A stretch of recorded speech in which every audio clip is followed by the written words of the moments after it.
Oh, suddenly got very busy in the veneer shop today. There's a gorgeous piece of that walnut burl that I've had. It's been a pretty good seller. You can find that on eBay, Etsy as Volpe Woodworks. Nice flat sheets. That's a gorgeous piece of walnut burl.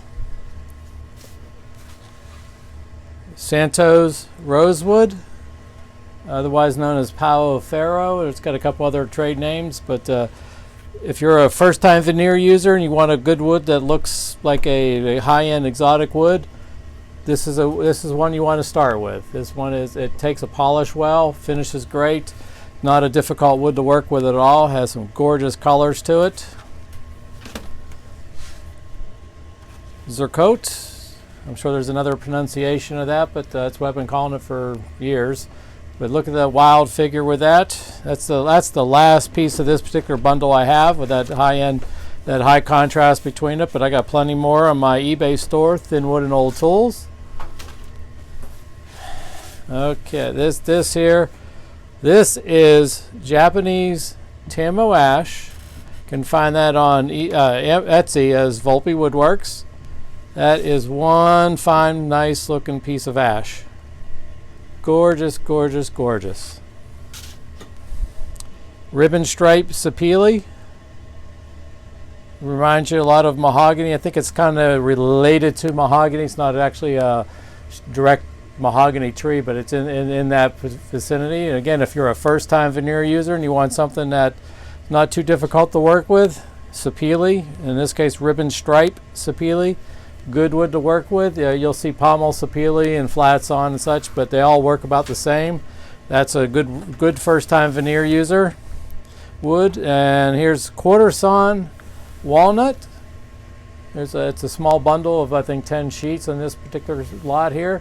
It's just kind of pale compared to what you traditionally see, but it's good, just flawless quarter sawn wood.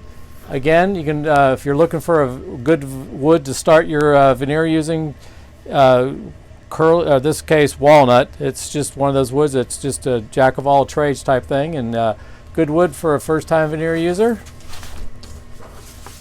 Followed by some more. This is ribbon stripe sapele. I'm sorry, ribbon stripe mahogany. Just gorgeous, highly chatoyant, high chatoyant figure to that. And this again, I would say this is a good first-time veneer user wood. Not too difficult to work with at all. It doesn't take much to finish it. Of course, the wood itself is beautiful, but it cuts well. Not a difficult wood to work with at all. Sad to say, this is the last piece of this 16-inch wide curly maple I have to offer.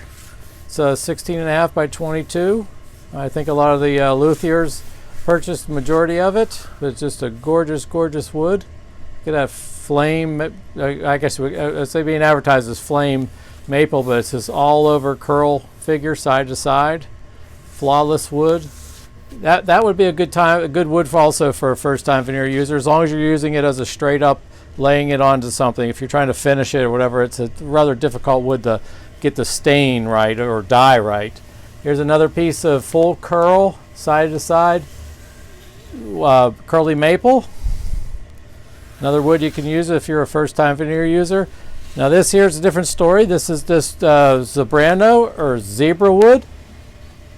I would not recommend this for a first-time veneer user. It's an exotic, very commonly seen. It does have a high visual appeal to it, but just a little bit too difficult to cut. So I would save that as a second time, or as a future wood project once you have a little bit more experience using veneers. It's not one to learn on. This is Bobinga or African rosewood. It's one of those borderline woods I've been recommending. I would say probably best leave this one for a second time project. It's just a little more dense than your normal wood like a maple and such, but it really is a good wood when you want to use it for a project. It's just gorgeous. Speaking of gorgeous, this here's a maple. This is English sycamore. Such a bright white wood, very stunning. This curl figure side to side. These are just, I have it laid out in a book match pattern to it.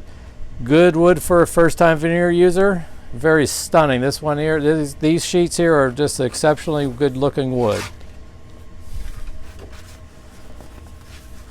Now, one of the things there, this here's one of the things that if you're not a long-time woodworker or whatever, but you have quarter sawn wood like you see here, then you have the crown cut wood and then a quarter cut. You have a quarter, center, and a quarter. This is the bark would be out here. This would be the heartwood of the tree. Again, the outside part, the bark would be here. You can see a little bit of the sapwood. Look how wide this is. This sheet here is 10 inches wide. This is 10 inches wide as well.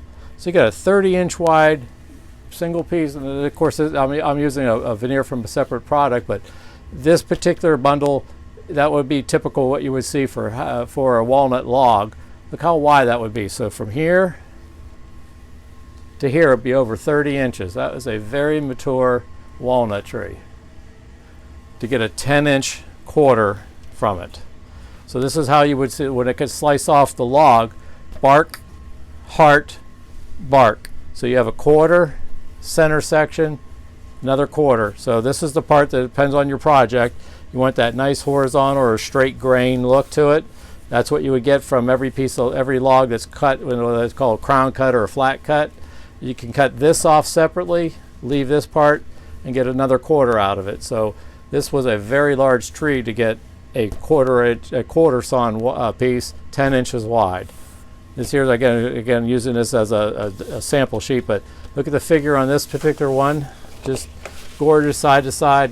I wouldn't call it curl figure, but more of a ropey figure to it. And again, more of the straight grain walnut. Gorgeous, gorgeous wood. Again, walnut is one of those woods I would definitely recommend for a first-time veneer using project. And if you're considering using a veneer for a project, check me out on my eBay store, ThinWoodandOldTools, my Etsy shop, Volpe Woodworks, my website, VolpeWoodworks.com. As seller on Amazon is Volpe Woodworks, and of course this YouTube channel. Please, if you like the content of this video, please consider subscribing and hit the like button. It really does help me out. I'm trying to build up my YouTube reputation. I'll be posting new videos. I got a project video due here. I've been saying that for a couple weeks, but it's going to be probably out by the end of the next week. It's a first-time veneer user project. It's a clock project that I've been making and over the years, and I just want to demonstrate how to do it. Encourage you to use veneers for a project, but by all means, if you have any questions about needing a veneer for a project or selecting and using a veneer, reach out to me by email at tom@volpewoodworks.com.